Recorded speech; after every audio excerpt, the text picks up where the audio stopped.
नमस्कार दोस्तों, मैं हूं Ramendra Singh Chauhan. Mother of democracy यानी इंडिया,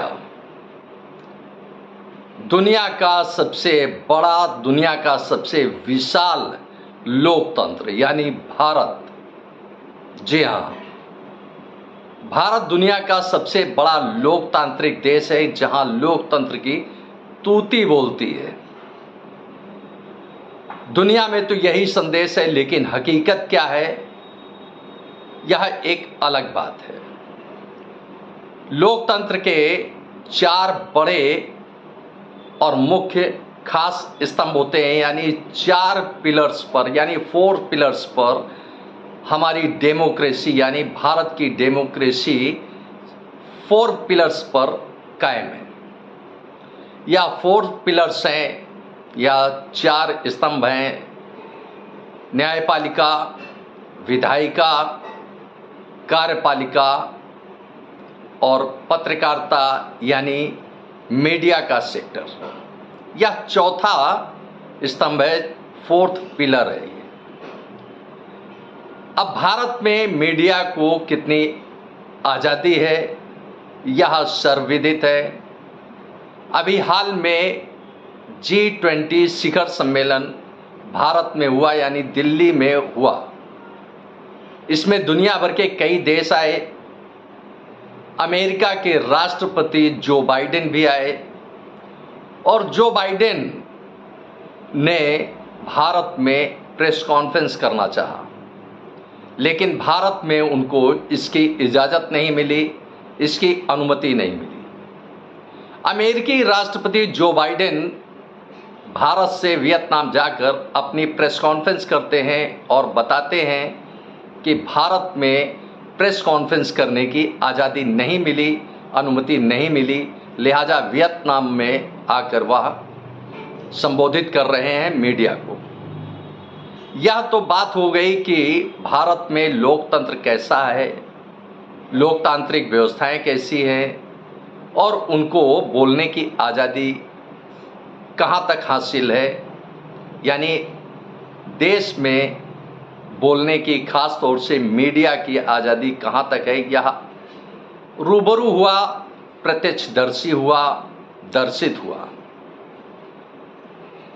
अब आइए बात करते हैं डॉक्टर भीमराव अंबेडकर बाबा साहेब की।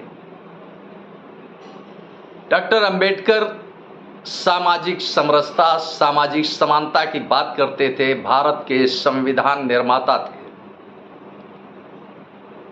सत्तारूढ़ party Bharatiya Janata party doctor Ambedkar के सिद्धांतों को, उनकी नीतियों को, उनके आदर्शों को मानती है। कांग्रेस भी दावा करती है कि डॉक्टर भीमराव अंबेडकर कि रीतियाँ नीतियाँ, उनके आदर्श समाज के अनुकूल हैं और समाज को उनके आदर्शों पर चलना चाहिए। अब भारत में सामाजिक समरसता कैसी है, समाज में कैसा ऊंच नीच का भाव है, कैसी स्थितियां हैं। कांग्रेस सांसद और कांग्रेस के पूर्व अध्यक्ष राहुल गांधी ने अभी मीडिया को लेकर एक बड़ा सवाल खड़ा कर दिया, जिसने एक नई चर्चा को जन्म दे दिया। राहुल गांधी का कहना है कि देश में जो आर्थिक संसाधन है, जो प्राकृतिक संसाधन है, जो धन बल है, उसमें समाज की किसकी कितनी हिस्सेदारी है। बात उन्होंने, यानी राहुल गांधी ने अपना सवाल उठाया ओबीसी को लेकर, SC ST को लेकर, और यहीं तक नहीं, उन्होंने सवाल खड़ा कर दिया कि आखिर मीडिया के सेक्टर में, यानी मीडिया में इनकी भागीदारी कितनी है, कैसी है।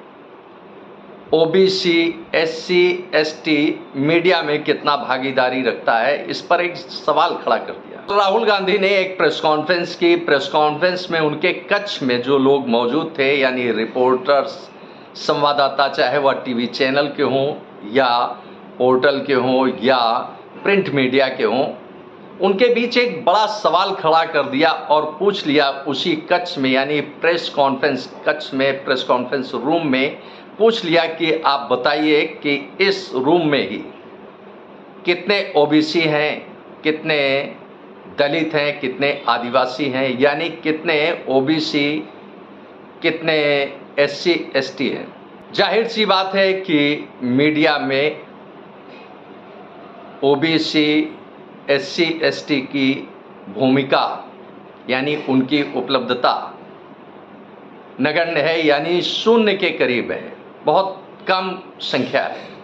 राहुल गांधी ने प्रेस कॉन्फ्रेंस के बीच में इस सवाल को किस तरह से उठाया और उन्होंने क्या कहा इस बाबत, आप भी सुनिए राहुल गांधी ने क्या कहा।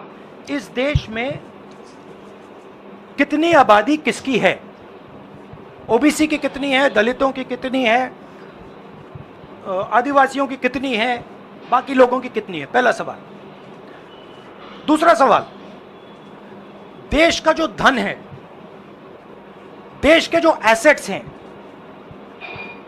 क्या वो इन लोगों के हाथ में भी हैं या नहीं?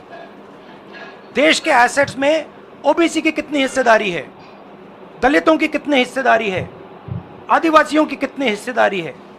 देश के इंस्टीट्यूशंस में आदिवासी कितने, ओबीसी कितने, दलित कितने? मैं आपसे पूछ लेता हूं, इस कमरे में दलित कितने हैं? देखिए, ये मजा देखिए, इस कमरे में ओबीसी कितने हैं? हाथ उठा के दिखा दीजिए, देखिए मजा। मैं इनकी बात कर रहा हूं। हिंदुस्तान के इंस्टीट्यूशंस में ओबीसी कितने, दलित कितने, आदिवासी कितने? ये सवाल हम पूछ रहे हैं। इंस्टीट्यूशंस के बारे में पूछ रहे हैं, धन के बारे में पूछ रहे हैं, एसेट्स के बारे में पूछ रहे हैं और आबादी के बारे में पूछ रहे हैं। यहां पे ना एक आदिवासी है, ना एक दलित है, ना एक ओबीसी है, तो सवाल उठता है। राहुल गांधी ने मीडिया में ओबीसी एससी एसटी की भूमिका को लेकर, यानी उनकी मौजूदगी को लेकर एक बड़ा सवाल खड़ा कर दिया। उनकी प्रेस कॉन्फ्रेंस, यानी राहुल गांधी की यह प्रेस कॉन्फ्रेंस कल थी, लेकिन आज किसी भी अखबार में यह खबर सुर्खियां नहीं बनी, टीवी चैनल पर इसको लेकर कहीं कोई डिबेट नहीं दिखाई दी। यह खबर हाशिए पर चली गई क्योंकि यह मामला ओबीसी यानी पिछड़ा, दलित, आदिवासी से जुड़ा था। अब सवाल यह उठता है कि क्या आदिवासी, दलित और पिछड़ा वर्ग से आने वाले लोगों में, युवाओं में क्या प्रतिभा की कमी है, उनमें टैलेंट की कमी है, या उनकी बौद्धिक क्षमताओं में कहीं कोई बड़ा अभाव है जिसके कारण वह मीडिया के सेक्टर में नहीं आ पाए? यह एक बड़ा सवाल उठता है।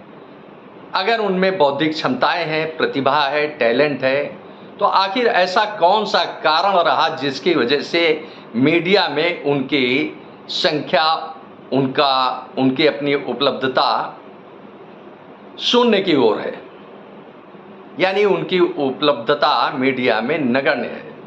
जाहिर सी बात है कि जो अभी तक मीडिया के सेक्टर में दिखा कि एक मोनोपोली जैसी स्थिति रखने की कोशिश की गई, कि इसमें खास तौर से जो दिखा, एक लॉबिंग दिखी, और यही इसी लॉबिंग का परिणाम है कि आज आदिवासी, पिछड़ा, दलित मीडिया के सेक्टर में बहुत कम अपनी उपस्थिति रखता है, करीब करीब शून्य जैसी स्थिति है।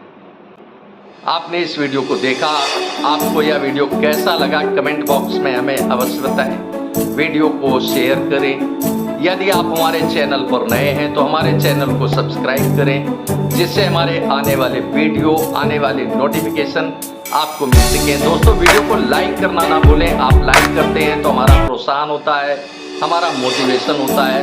आपने वीडियो को देखा, आपका बहुत बहुत धन्यवाद। Thank you. जय हिंद, जय भारत।